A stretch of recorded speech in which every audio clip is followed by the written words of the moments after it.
All right, let's call this meeting to order of the Human Resources Committee. Roll call, please. Scott McClory, Here. Gary Payson Jr., Here. Ron Dunwoody. Here. All right, we have 2 items of business tonight. The first one is discussion and possible decision regarding proposed changes to section 7.10 of the personnel policy, which covers uniforms and safety apparel. Has everybody on the committee had a chance to review that agenda item? Yes. Does anyone have any questions? No. The only question I have, I know that the PD, if I remember correctly from the last time we did collective bargaining with them, they actually have a portion of their contract which covers uniform allowances, where they actually have X amount of dollars to buy uniforms. I assume that these non-police people that we talked about in this part of the policy do not have said item. Is that correct? That's correct, yes. Okay. Yeah. And I saw there was the only thing that the city will accommodate, if you will, is they'll pay up to $250 for boots for those employees. So this would be a separate from that. Yeah, and I apologize, I didn't have time to give you guys a memo for tonight's meeting, but everything you see in front of you is largely status quo as to what is already existing and taking place. And this Right. Is to document that. So Right. we have something because our current policy, as you can see from the packet, is basically a paragraph, and it doesn't really say, what the departments are doing. So, and let's say like on the boot policy, right now the departments have just been letting their departments buy boots without any value threshold. So this Right. would actually have something in place to cap that. And then just as an FYI, as far as the electric department, it's cheaper for the city to cover the $1,350 than to do what the city was doing previously, which was the city was paying a third-party vendor to provide and launder the shirts, and so that cost us $10,228. Under this one, we saved $2,200, and it's $2,100, and it's $8,100 to do that. So we saved $2,100 by doing the alternative option, which is what the electric department had requested, because the quality of the clothing they can buy on their own is better than what they were getting. So, so I just want to clarify that a lot of this is what's currently Right. We going saw on. I shouldn't speak for everybody. I saw the policy underneath here and with a lot of the strikeouts on red. So it covered, it was almost word for word. The one question I had for Matt, under the Public Works Department, the new employees receive five shirts, eight T-shirts, 3 long sleeve shirts and rain gear. And then a couple paragraphs down, it says the city will also supply and launder 11 pairs of carpenter pants. So each employee gets 11 pairs of pants? Yeah, they get them, yeah, yep. Okay. See, for me, I just, for that's their day-to-day uniform, it's just a lot, but I guess not. Yeah, I guess they get. They'd wear the pants for the week, and then those pants would go in and be laundered, and they'd have another full week sitting there for the next week. Right. Like I said, it just I guess it just struck me as odd that each employee has 11 pairs of pants, but I don't know, maybe I'm more frugal than everybody else. All right, if there are no further questions, or comments or suggestions, is there a motion to send this to the full council as approved? I'll make that motion. I'll second. We have a motion and a second. Any other discussion from any Just member? actually one question. Okay, Under number 4, for the replacement uniforms. hold on, I just gotta catch up. 4. Item number 4? Item number 4 on the proposed, it should be A4. A4. Under replacement uniforms, okay. Yes. Yep, I'm with you. Yep. One thing that just I noticed today when reviewing it, again, was that the portion that says or wear and tear, I'm wondering if we should remove that, since part of the uniform allowance, et cetera, is to deal with wear and tear. So I think the intent was to more replace uniforms that are actually damaged when they're out in the field, as opposed to just wear and tear. So I just didn't know if there was any discussion about that or thoughts. You want to just make it say replacement of uniforms or safety apparel will be provided subject to inspection and approval, and just cut out the other stuff? Well, I was thinking just strike out the part that says or wear and tear. So it's a replacement of uniforms or safety apparel due to damage may be requested, subject to inspection and approval by the department director. And that's fine with me. I'll change my motion to show the strikeout as recommended. And I'll second. Okay, so we have a motion and a second with that amended language, and then, of course, it'll be struck and then, put in red in the printout or the new version that gets shared with the employees then. Anybody else on the council that's present tonight wish to be heard? And then we'll let Matt speak. No? Matt? I just wanted to bring up one minor thing too, Adam, if it's okay. I know we were kind of talking back and forth on it. Regarding the boots, would that be the case to where the employee would have to purchase them, or could we use, I know currently, the city would purchase the boots for them. Do we, instead of having them being reimbursed?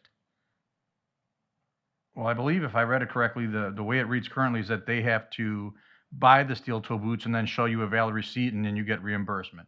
Okay, That's the way it reads now. okay. Now, you would prefer that we just say boots will be, steel toe boots or appropriate footwear, whatever, will be provided by the city and just leave it like that? That's what, I would rather have that, yeah, then that way they don't have to get reimbursed for them. But if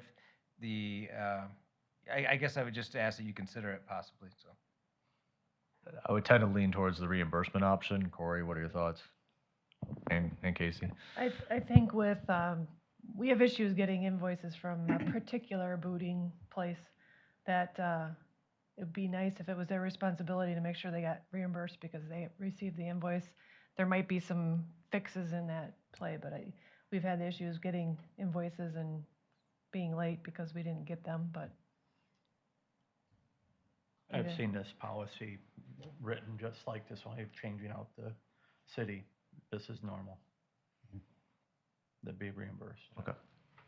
So the staff preference would be to continue the way it's written, that it's on, the onus of responsibility is on that employee, and they can buy any brand they want, and, it can be low, whatever way, whatever brand and whatever, as long as it doesn't exceed 250. And how often, how, after they purchase it, how much time do they have to get reimbursed? They simply, whenever they get around to it, that's when they get the 250?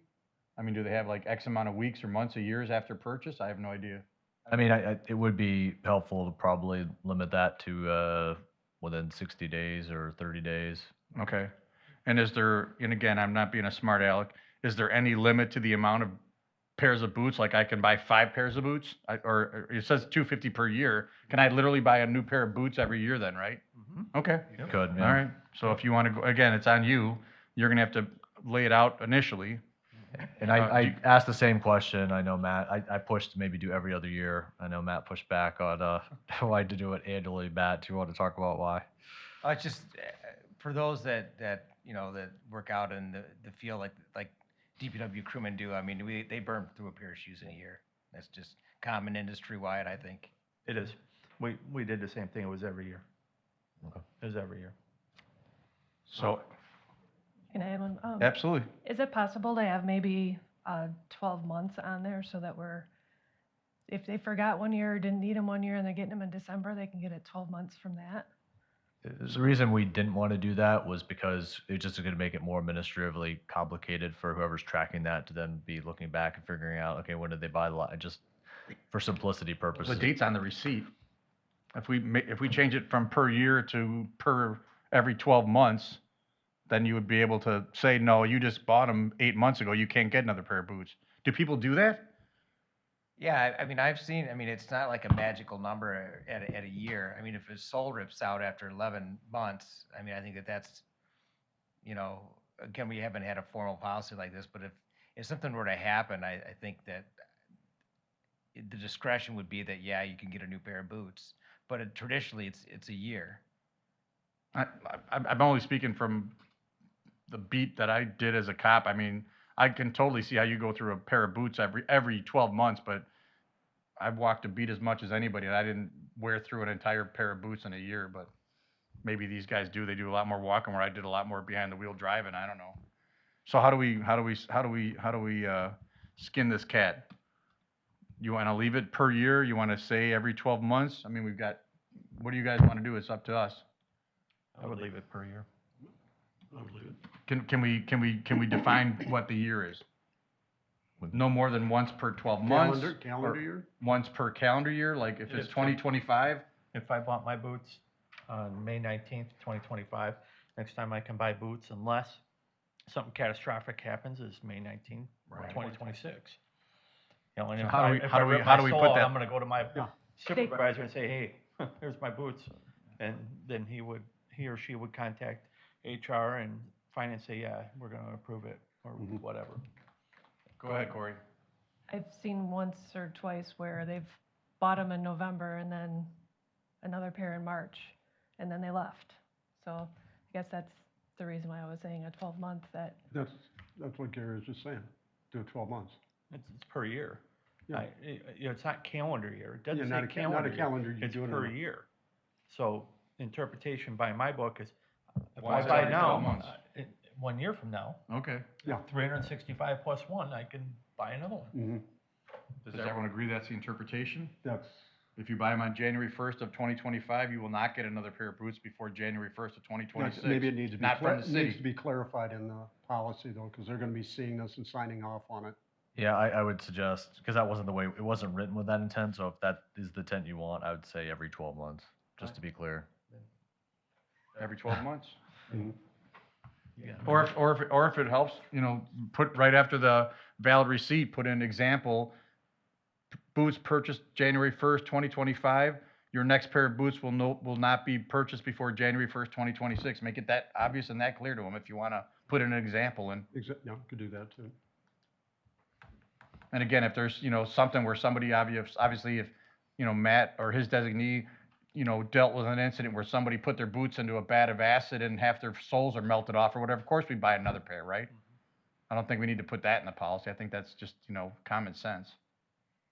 How about for simplicity, why don't we just take out the per year and just say up to $250 every 12 months, Okay. as opposed to, Same. yeah. Semantics, All but right. it works, yeah. Every 12 months, we can Like strike magic. out per year. You amend your motion? I'll amend the motion to For show the that, third time. the newest amendment. Yeah. To show the newest language. Second. I'm gonna have a hell of a time explaining this to the guy to the left of me. Everyone else is here. Okay. Anything else? Mr. Mayor, you want to weigh in? I think you guys have beat this to death. Okay. I want to make sure we get our allotted 30 minutes of time out of, you know, we don't have a meeting for 5 minutes. Okay, all those in favor of sending it to the full council? Aye. Aye, opposed? And that motion carries. Going back to the agenda, discussion and possible decision regarding proposed social media policy. And again, we all were sent an attachment. And does anyone have any questions, comments, suggestion? I know that unfortunately, my personal editorial comment, social media is a sticky wicket. And it's, I have seen, when I wore my other hat as a commander for the sheriff's office, we had a lot of problems where people would make comments, and we had one policy that governed, like, this is Gary Payson as a person, but sorry, this is Gary Payson as the sergeant in charge of third shift who's commenting about the call that we were on. And sometimes they kind of overlapped and whatever. So I don't know if you guys have any thoughts on that. Feel free to let's chew it up. Looks like Casey might want to talk. Let's hear it. Yeah, so this policy, really, the majority of the template is from our insurance, Civmec company. So, it goes over, not only, creating pages for the city. So if someone wanted to create a city of, Elkhorn front office staff or something, they would need to get that approval before creating a specific to the city page. Also the people that are running our pages, conduct that we expect of them, things they can and cannot do, expecting that they act professionally, and not get, into the weeds with citizens. So if residents are commenting on a post, they shouldn't be having back and forth with them. It's just a matter of posting, you know, a topic and leaving it at that. And then lastly,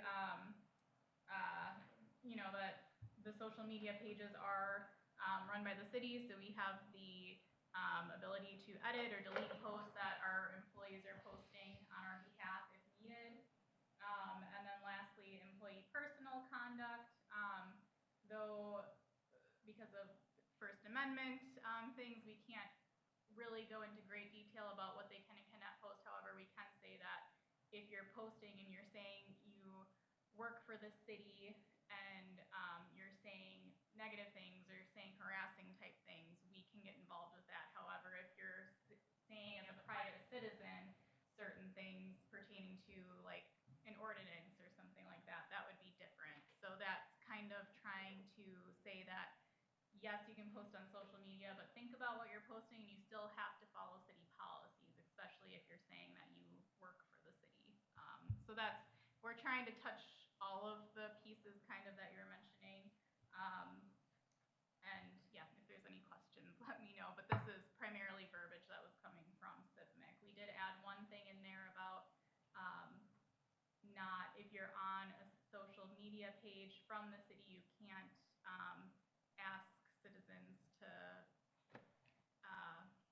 participate in like a donation type thing, if it's coming from the city. And again, I realize that it's going to be difficult, but who's going to be the social media police? Is that your job? Primarily, yes, I would probably say. Well, like one of the things I'm really concerned about, anytime that you're commenting as a personal post, when you're commenting as a person, the Scott McCloy personal page, you must make clear to other persons that the employee is speaking as a private citizen and not as an employee of the city. I'm sorry, not one person says on the Scott McCloy Facebook page, I work for the city of Elkhorn. I am commenting as a citizen and not as an employee of the city. I'm sorry, nobody does that. So you're gonna have a hell of a time trying to enforce that. Well, there's actually a pragmatic reason why, and that is because if they're commenting as a city employee, then it's now government data that we would potentially have to produce. So Understood. that's part of the big concern we have is, Like I said, you I know, understand it, but I don't so- know who's gonna monitor, how many employees do we have in the city? 100, give or yes, take? 100. Again, who's gonna be scrolling through and again, I'm only talking Facebook. There's a zillion different platforms out there and they're changing every day. And if you're not friends on my page, you're not gonna see what I post.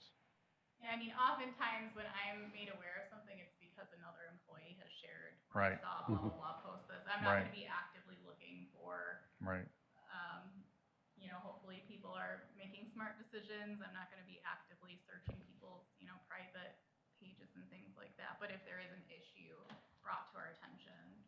And the portion about the official department page, it says, I'm paraphrasing, if the person says anything that is obscene, incites violence, blah, blah, blah, we reserve the right to take down that comment or whatever. What if, gee, I don't know, somebody says, you guys are all a bunch of corrupt persons and there's no honesty and integrity here. We have to just leave that up. That's just their opinion. It's not inciting violence. It's not swearing at any of us.